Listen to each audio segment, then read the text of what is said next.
अस्सलाम वालेकुम जी, welcome back to my channel. कैसे हैं आप सब? मेरे चैनल में आप सबको खुशामदीद और दुआ है कि सब बिल्कुल खैरियत से हों। तो जी आज मेरे घर में है ग्रैंड इफ्तार पार्टी अल्हम्दुलिल्लाह, और सारे मेरे इन लॉज आएंगे, सबकी फैमिलीज़ आएंगी अल्हम्दुलिल्लाह। तो ये गैदरिंग इसीलिए ही रखी है क्योंकि सब मिल बैठेंगे, और मिल के इफ्तारी करने का जो मज़ा आता है ना, वो इस तरह से अकेले अकेले नहीं आता। तो चलिए जी, इसीलिए मैं तैयारी कर रही हूँ। और आज ना सुबह उठते साथ मैंने सबसे पहले तो ये सोचा कि मैं फ़्रेश हो जाऊँ, क्योंकि एक दफ़ा मैं किचन में घुस गई ना तो उसके बाद मुझे टाइम बिल्कुल भी नहीं मिलना। तो यहाँ पे फ़्रेश होने के बाद ना अब मैं आई हूँ किचन में। तो आते साथ ना सबसे पहले मैंने आलू पील ऑफ किए हैं। तो आज मैंने जो जो रेसिपीज़ बनानी थी ना उसकी मैंने लिस्ट तैयार करके रखी हुई थी, क्योंकि सारी तैयारी तो प्रेपरेशंस तो मैं 2-3 दिन से कर रही थी, क्योंकि सारी फैमिली ने आना था। तो इसलिए मुझे तैयारी के लिए 2-3 दिन तो चाहिए थे। तो तैयारी तो अल्हम्दुलिल्लाह से कंप्लीट हो गई है। बस आज छोटे मोटे काम हैं जो कि करने हैं। तो जितने आलू मुझे इस वक्त चाहिए थे ना, सबको मैंने छोटे टुकड़ों में काट के तो बॉईल करने के लिए रख दिया है। असल में ना मुझे चना चाट के लिए और दही बल्लों के लिए आलू टुकड़ों में कट चाहिए थे, तो इसलिए मैंने ना उन्हें इसी तरह से काट के तो बॉईल कर लिया है।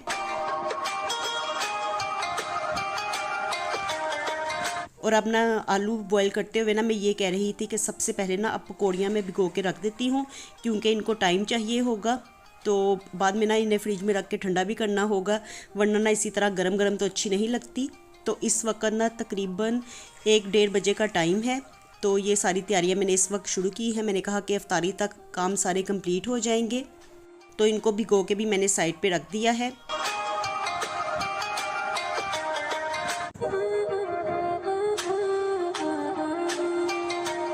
और जब घर में इस तरह की कोई दावत हो ना, तो इंसान का माइंड बहुत ज़्यादा बिजी होता है। फिर एक काम करो ना तो दूसरे की तरफ ध्यान रहता है कि ये हमने कर लिया है और दूसरा काम हमारा भी रह गया है। तो अभी मैं ना फ्रीज़र में से निकाल के लाई हूँ ये बॉयल चने, जो मैंने रमज़ान प्रेपरेशन के दौरान चने बॉयल करके रखे थे ना, मैंने वही निकाल लिए हैं। मैंने कहा कि इनको आज ख़त्म करते हैं, ये बॉयल किए हुए पड़े हुए हैं तो इन्हीं को यूज़ किया जाए। और इस तरह से रमज़ान प्रेपरेशन की हो ना तो इतना फ़ायदा रहता है ना, इतनी ज़्यादा सहूलत होती है कि काम बहुत ज़्यादा ना ईजी हो जाते हैं। तो आज तो आधे से ज़्यादा चीज़ें मेरी इसी तरह से ना तैयारी पहले की हुई थी तो निकल आई फ्रिज में से, फ्रीज़र में से। तो देखिए यहाँ पे चने ना फ़ौरन ही खुल गए हैं और आलू भी तकरीबन हो गए थे बॉयल। तो मैं बस इनको ही देख रही थी, मैंने कहा ये तो बॉयल हो गए हैं, इनको मैं ना इनका एक्स्ट्रा पानी ड्रेन आउट कर देती हूँ। और चनों को भी ना मैंने 2-3 बॉयल ही दिलवाए थे, क्योंकि वो पहले से ही बॉयल है, बस इनको हल्का सा ही फ्रेश करना होता है। और इतनी देर ना मैं ये केचप की बोतल्स लेके आई थी कल, तो इनको वॉश करके मैंने रखा हुआ था, ड्राई हो चुकी थी, कल रात को ही इनको वॉश करके मैंने रख दिया था। तो अब ना मैं केचप सारी ना जो पाउच हैं तो उनको ना इसमें फ़िल कर दूंगी, क्योंकि ना रमज़ान के दौरान ही काफ़ी ज़्यादा केचप खाई गई है, बच्चे खाते हैं स्नैक्स के साथ। तो अभी पाउच ख़त्म भी नहीं होता तो नया पाउच लगा देते हैं, तो वो फिर इस तरह से ना इधर उधर ना पहले वाले पुराने बिखरे हुए नज़र आते रहते हैं, तो अच्छे बिल्कुल भी नहीं लगते। मैं हालांकि ये भी कहती हूँ कि पहले वाले को ख़त्म कर लो, लेकिन ना फिर बच्चे हैं ना तो बात कभी सुनते हैं कभी नहीं भी सुनते। तो बस सारे पाउच यहाँ पे मैं निकाल लाई हूँ, जो न्यू थे उनको भी मैंने फ़िल कर दिया। और अब जो ये रमज़ान के दौरान हम लोग इस्तेमाल करते रहे हैं तो उनमें से भी सारी मैं केचप निकाल के ना इसमें बोटल्स में ही फ़िल कर दूँगी।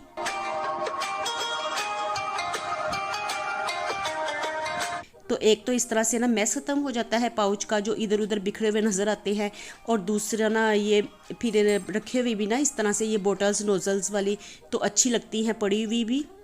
तो चलिए जी, ये काम तो मेरा हो गया था। और अब मैंने कटर निकाला था, मैंने कहा कि प्याज ना बारीक बारीक कट करने हैं, तो छुरी के साथ जितना मर्ज़ी बारीक कट करते रहो ना, प्याज नहीं कट होता बारीक। तो इसलिए मैंने ना कटर पकड़ा, मैंने कहा कि एक तो इससे काम जल्दी होगा और दूसरा ना प्याज भी मुझे बारीक ही कट किए हुए मिलेंगे। तो यहाँ पे ना अब मैं पालक पकौड़ा की तैयारी कर रही थी। तो आलू पालक के पकोड़े मैं बनाऊंगी, खाली पालक के नहीं बनाने, क्योंकि ना खाली पालक के बनाओ ना तो उनका रंग ज़्यादा गाढ़ा हो जाता है, तो काले काले लगते हैं पकोड़े। इसलिए ना मैं आलू भी इसमें ग्रेट करके ऐड कर दूंगी। आलू इसलिए ना मैंने यहाँ पे रखे हुए थे ग्रेट करने के लिए।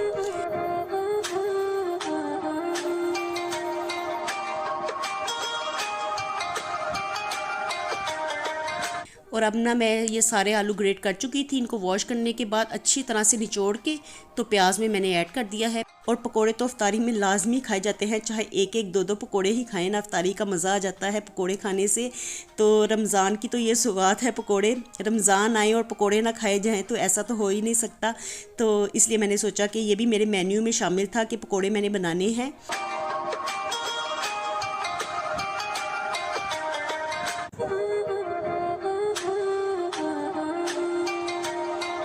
तो देखिए यहाँ पे ना अब मैं इसमें सारे मिर्च मसाले डाल रही हूँ। नमक डाला है, कुटी हुई लाल मिर्च डाली है, थोड़ी सी पिसी हुई लाल मिर्च डालूँगी, गरम मसाला डाला और ज़ीरा और साबुत सूखा धनिया हाथों में मसल के डाला था मैंने। तो बस यही जो चीज़ें थी ना पकोड़ों में डालने के लिए मसाला जात, तो मैंने ये सब ऐड कर दिए थे। बाकी ना इसमें मैंने पकोड़ा मिक्स ऐड करना था, लेकिन चूंकि क्वांटिटी ज़्यादा थी ना तो इसलिए मैंने अलहदा से भी ये सारे मसाले डाल दिए थे।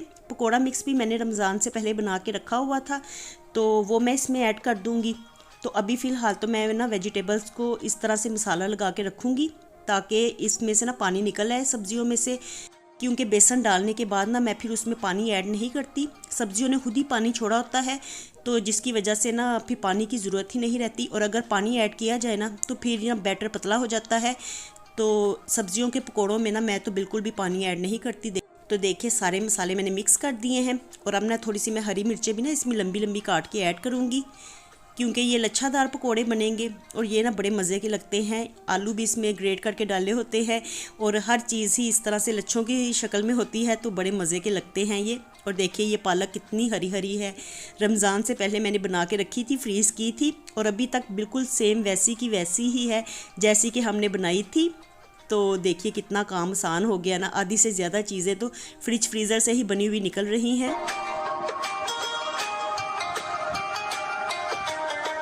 और अब पालक डालने के बाद ना मैं इसे अच्छी तरह से मिक्स कर दूंगी। बाद में ना मैंने हाथ के साथ भी इसे मिक्स कर दिया था, क्योंकि जितना अच्छा बैटर हाथ के साथ मिक्स होता है ना उतना स्पैचुला से नहीं होता।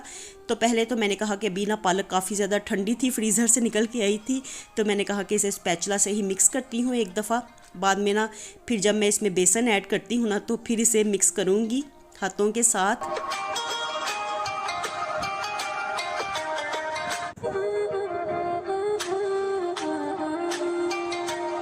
और आज ये सारे काम मुझे करते हुए देख के ना बच्चे इतने ज़्यादा खुश हो रहे थे ना कि हमारी फैमिली ने आना है, तो इतना ज़्यादा हैप्पी थे ना, और मुझे भी इतनी ज़्यादा खुशी हो रही थी, क्योंकि जब सब मिलके बैठते हैं ना तो असल वक्त तो वही होता है जब आपकी फैमिली आपके साथ हो।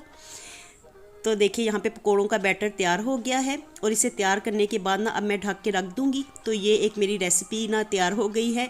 तो जो जो चीज़ें मैं तैयार करती जा रही थी ना उसको साइड पे करती जा रही थी, और मैंने कॉपी में भी लिखा हुआ था कि ये चीज़ें मैंने बनानी है। तो जो चीज़ें बनती जा रही थी उस पर मैं टिक मार्क करते जा रही थी। इस तरह से पता है क्या आसानी रहती है, इंसान भूलता कुछ नहीं है, तो सारे काम ना टाइम पे फिर हो जाते हैं। और अब ना मैं आ रही हूँ पकौड़ियों की तरफ। तो दही भल्ले मैं तैयार करने लगी हूँ। तो इसके लिए ना मैंने चुकंदर को ग्रेट किया है, और साथ में ना मैंने प्याज को भी ग्रेट कर लिया था। तो बस ना ये चीज़ें सब ना मैं पकौड़ियों में ऐड करूँगी। तो देखिए मैंने ना पकौड़ियों को अच्छी तरह से ना इनमें से पानी निकाल दिया था। तो ये फूल भी चुकी हैं काफ़ी ज़्यादा, और ये बाज़ार की ही हैं क्योंकि क्वांटिटी काफ़ी ज़्यादा थी, तो इतनी ज़्यादा मैं फिर घर में तैयार नहीं कर सकती थी। और वैसे भी ना घर की पकौड़ियाँ ना बूंदी तैयार होती है, तो मैं ना फिर इसलिए बाज़ार से ही लेके आई थी।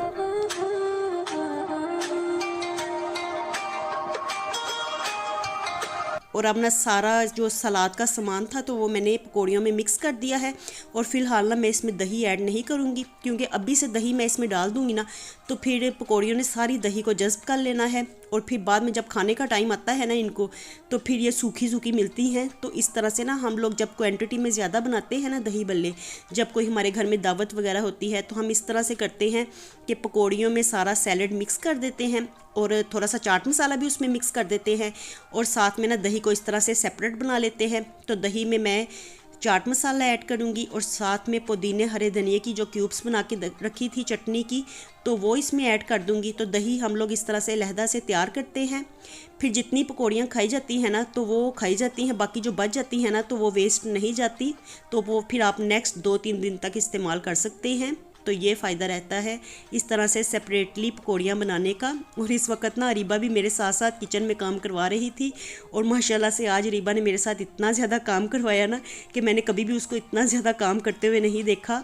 तो आज ना उसने पूरी ज़िम्मेदारी का मुजाहरा किया, क्लीनिंग में भी उसने मेरा बड़ा ज़्यादा साथ दिया, और ना किचन के कामों में भी उसने मेरी बहुत ज़्यादा हेल्प करवाई। तो माशाल्लाह से सब ने ही अपने अपनी जगह पे ना मेरा साथ दिया। हनान ने बाज़ार के कामों में मेरी इतनी ज़्यादा हेल्प करवाई कि हम लोग कल ना बारिश में जाके ना मार्केट से जब चीज़ें लेके आई ना, तो हनान मेरे साथ साथ था। तो इसी तरह से ना जब नीचे से सामान वगैरह लेके आना था तो मुर्तज़ा सामान उठा के ला रहा था साथ में, तो एक एक दो दो शॉपिंग बैग उठा के वो भी लेके आता था हमारे साथ। तो इस तरह से ना सब ने हिस्सा डाला है ये दावत का एहतमाम करने में। तो देखिए पकौड़ियाँ तैयार करके ना तो मैं उनको फ्रिज में रखा ही थी ठंडा होने के लिए, और अपना नेक्स्ट मैं चना चाट की तैयारी कर रही हूँ। तो दही मैंने लिया है और इसमें ना मैंने चाट मसाला ऐड कर दिया है। तो बस इसको अच्छी तरह से हम लोग मिक्स कर लेंगे। और ये चना चाट इतनी ज़्यादा मेरे बच्चों को पसंद आई है ना कि स्पेशली उन्होंने मुझे कहा था कि जब आप ये दावत करेंगी ना तो चना चाट आपने लाजमी बनानी है, क्योंकि इतनी मज़े की बनी थी लास्ट टाइम हमारी कि हमें बहुत ज़्यादा मज़ा आया था खा के। और इसमें ना अब मैंने वही क्यूब्स ऐड किए हैं धनिए और पुदीने की चटनी के, और साथ में जो बॉयल किए हुए चने थे तो वो भी अच्छी तरह से ठंडे हो गए थे। मैंने ना इनको जल्दी ही बॉयल करके ना तो ठंडा होने के लिए रख दिया था। तो इनको मैं मिक्स कर दूंगी अच्छी तरह से। और ना आलू भी मैंने बॉयल किए थे ना, तो वो भी पड़े हुए हैं पास में ही। तो सारे काम अल्हम्दुलिल्लाह से हमारे टाइम पे होते जा रहे थे।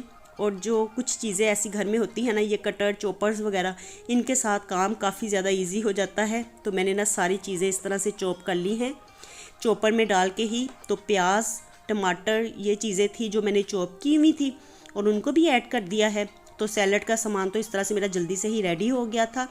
और अब लास्ट में मैंने ये बॉइल्ड आलू भी इसमें ऐड कर दिए हैं। थोड़े से मैं बचा लूँगी, मैंने कहा कि पकौड़ियों में ना मैं इसको ऐड कर देती हूँ। एकदम से ही ना मुझे ख्याल आया कि मैंने उसमें आलू ऐड नहीं किए थे। तो बाद में ना फिर मैंने फ्रिज से पकौड़ियाँ निकाली, और ये जो आलू मैंने रखे थे ना हाफ़, तो इनको उसमें ऐड कर दिया था। तो ये रेसिपी भी मेरी तकरीबन तैयार होने वाली है। लास्ट में इसके ऊपर ना मैंने थोड़ी सी ना 2-3 हरी मिर्चें इस तरह से बारीक काट के डाली थी, अच्छी लगती हैं चना चाट में ना। तो आज तो मैं तकरीबन हर चीज़ ही ऐड कर रही थी रेसिपीज़ में, वरना अगर घर में मैं इस तरह से चना चाट बनाऊँ ना तो फिर मैं हरी मिर्चें ऐड नहीं करती, क्योंकि फिर बच्चों के लिए मसला होता है, बच्चे छोड़ देते हैं। तो आज तो मैं ऐड कर रही थी, और आज भी इतनी मज़े की चना चाट बनी थी ना अल्हम्दुलिल्लाह। तो ये देखिए इमली और आलू बुखारे की जो चटनी मैंने तैयार करके रखी थी वो भी अभी काम आ गई है, और ना हमारी चना चाट भी तैयार हो गई है।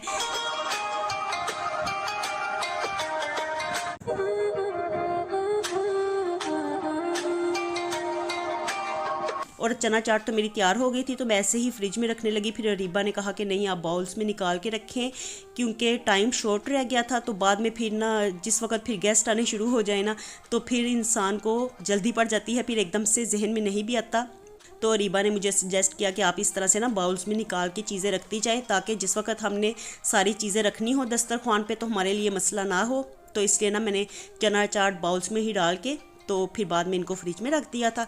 तो सारी चीज़ें मैं बनाती जा रही थी, फ्रिज में रखती जा रही थी। ठंडी ठंडी चीज़ें ना इफ्तारी के टाइम पे अच्छी लगती हैं, और शुक्र अल्हम्दुलिल्लाह के फ्रिज हमारा बड़ा है, तो सारा सामान उसमें सारी चीज़ें समा भी गई थी।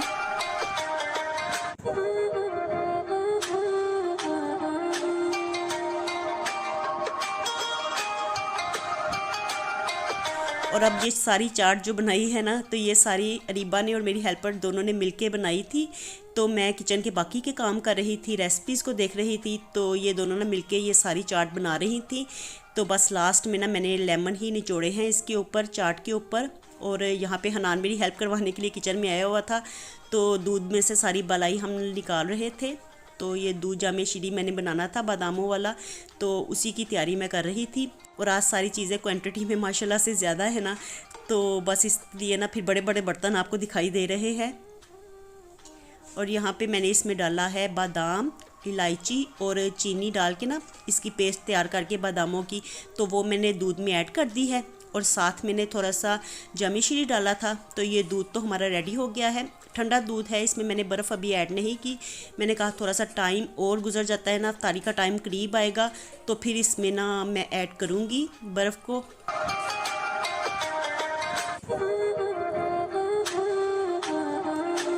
तो चलिए जी, ये काम दूध वाला तो हो गया। और अब ना मैंने चाट के ऊपर डाला था थोड़ा सा चाट मसाला और इसको मैं अच्छी तरह से मिक्स कर रही थी। लेमन भी मैंने निचोड़े थे।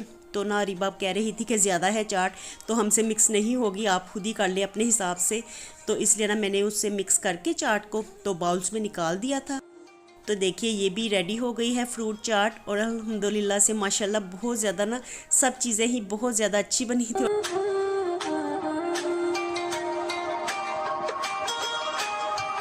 और फ्रूट चाट को फाइनल करने के बाद ना मैंने फ़ौरन कढ़ाई रख दी थी। मैंने कहा कि अब स्नैक्स फ्राई करने चाहिए।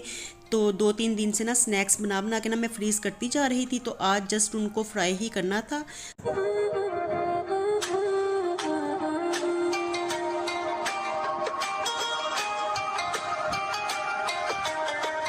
और यहाँ पे ना सारी चीज़ें हम लोगों ने रख दी हैं। तो गेस्ट आ रहे थे बारी बारी। तो आप लोग काफ़ी लोग मुझसे पूछते हैं ना कि आपकी फ़ैमिली कौन सी है, आप अपनी फ़ैमिली दिखाएं। तो देख लीजिए, आज ये मेरी फ़ैमिली है। तो ये मेरे इन-लॉज़ हैं और ये मेरे जेठ हैं। आप लोग पूछते हैं ना कि आपके बड़े भाई कौन से हैं, तो आज देख लीजिए, ये है मेरे बड़े भाई, मेरे जेठ। अल्लाह पाक इन सबको सलामत रखे हमारे सर पे, क्योंकि हमारी तो फ़ैमिली यही है। तो अपनी फ़ैमिली के साथ ही इंसान की दुनिया होती है। फ़ैमिली के बगैर भी इंसान किसी काम का नहीं होता। तो अल्लाह ताला हम सबको इसी तरह से शाद रखे, आबाद रखे। और अल्लाह ताला सबके दस्तरखानों की रौनकों को हमेशा सलामत रखें और सबके दस्तरखान हरे भरे रखें। अल्लाह ताला मेरी भी अफ्तारी जो मैंने करवाई है उसे कबूल फरमाएं। और अल्लाह ताला आप सबके दस्तरखानों की रौनकों को भी सलामत रखें और आप लोगों के भी रिस्क में इजाफ़ा फरमाएं। आमीन सुमा आमीन। तो आप लोग भी ना मुझे अपनी दुआओं में ज़रूर याद रखा करें। तो चलिए जी, यहीं तक था आज का मेरा व्लॉग। तो आज अल्हम्दुलिल्लाह सबके साथ इतना ज़्यादा मज़ा आया ना, इतना दिल को सुकून मिला। जब अपनी फैमिली अपने साथ होती है ना तो बहुत ज़्यादा दिल को सुकून रहता है। तो चलिए जी, यहीं तक था मेरा आज का व्लॉग। मिलती हूँ आपसे दोबारा नए व्लॉग के साथ। खुश रहिए जी, आबाद रहिए, अपना बहुत सा ख्याल रखिएगा। अल्लाह हाफिज़।